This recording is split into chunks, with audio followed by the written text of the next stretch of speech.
फिर दिन हुआ,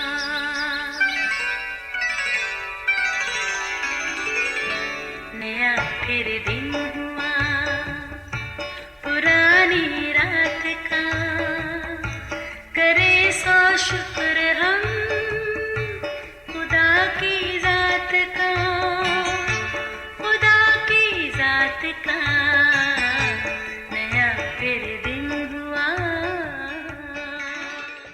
आज की आयत, मगर जब हम सब के बेनकाब चेहरों से खुदावंद के जलाल इस तरह मुनक्कस होता है जिस तरह आईने में, तो उस खुदावंद के वसीला से जो रूह है हम उसी जलाली सूरत में दर्जा बदर्जा बदलते जाते हैं।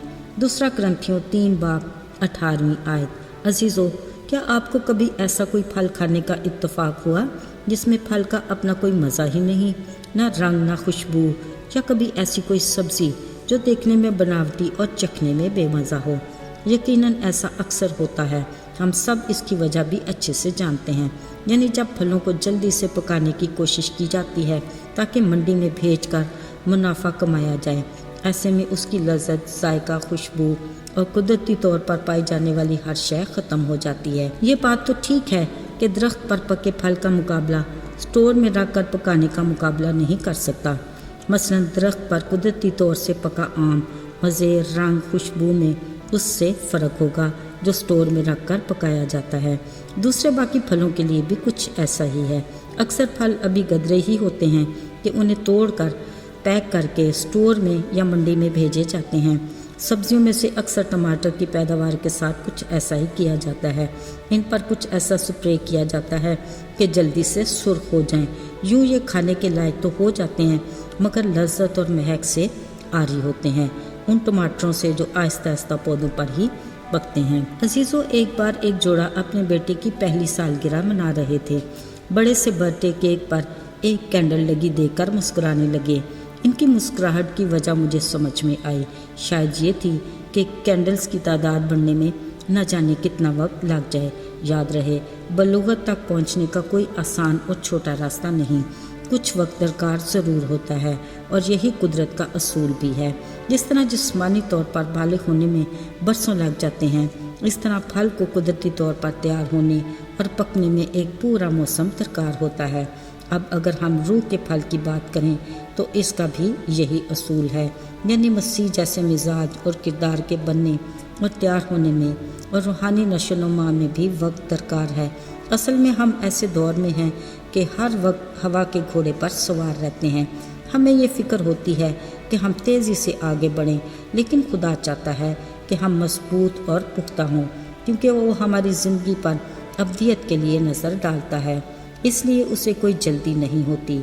अगरचे वो हमें रूहानी तौर पर तब्दील करके फ़ौरन अपनी में मजबूती भी दे सकता है, लेकिन खुदा चाहता है कि वो हमें आहिस्ता आहिस्ता बढ़ाए और तरक्की दे। याद रहे, यसू अपने शागिर्दों की तरबियत और अपनी रफ़ाकत में मजबूत बनाने के लिए एहतियात और तवज्जो से काम लेते थे। इसी तरह खुदा ने कौम इसराइल को मुल्क मौत तक ले जाने में उन्हें थोड़ा थोड़ा करके कब्ज़ा कराया ताकि वो जंगों से परेशान ना हो जाएं।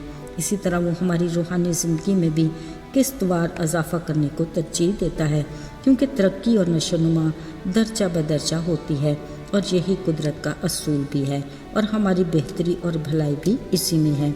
इस बारे खुदा का कलाम हमें वाज़े अल्फाज में कहता है कि खुदावंद के वसीला से जो रूह है हम उसी जलाली सूरत में दर्जा बदर्जा बदलते हैं।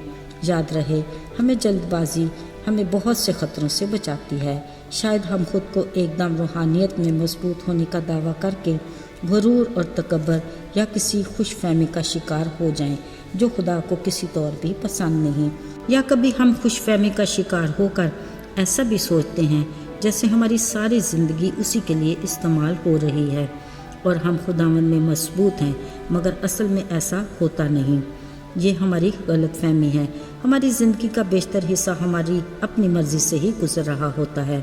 अजीज़ों, खुदा चाहता है कि हम मसीह के पूरे कद के अंदाज़ा तक पहुँच जाएं। वो चाहता है कि उसके रूह का फल हमारी ज़िंदगी में भरपूर तरीके से काम करे, जिसमें मोहब्बत, मेहरबानी, नेकी, इत्मीनान, खुशी, तहम्मुल, हिल्म, ईमानदारी और परहेज़गारी शामिल है। ان پھلوں کو ہمارے مزاج اور کردار میں پنپنے کے لیے بھی وقت درکار ہوتا ہے۔ اس کے لیے ہمیں تجربے سے معلوم کرنا ہے کہ اس کی ہمارے لیے کیا مرضی ہے۔ یاد رہے، خدا اپنے لوگوں کو اور خاص کر لیڈروں کے کردار کو بنانے اور سنوارنے میں اور مضبوطی کے لیے کافی ٹائم بھی لگ جاتا ہے۔ موسیٰ کو ہی دیکھ لیجئے، اس کو بڑا لیڈر اور عظیم مثالی رہنما بننے میں 80 برس لگ گئے، کیونکہ اس حالت تک پہنچنے کے لیے طوفانوں کا مقابلہ کرنا پڑتا ہے، جدوجہد اور دکھ اور مشکلوں کے زمانے سے گزرنا پڑتا ہے، اس سارے عمل میں صبر کرنا پڑتا ہے۔ اسی لیے خدا فرماتا ہے، تجربے سے خدا کی مرضی کو معلوم کرنے کے ساتھ صبر کو اپنا پورا کام کرنے دو، تاکہ تم پورے اور کامل ہو جاؤ اور تم میں کسی چیز کی کمی نہ رہے۔ یاد رہے، ہمیں روز بروز خدا کے عرفان اور پہچان میں آگے بڑھنا ہے۔ اس کے لیے صبر، شکر گزاری اور ثابت قدمی کی ضرورت ہے، جو ہمیں خدا کے فضل کے باعث ہی مل سکتی ہے۔ آئیے دعا کریں۔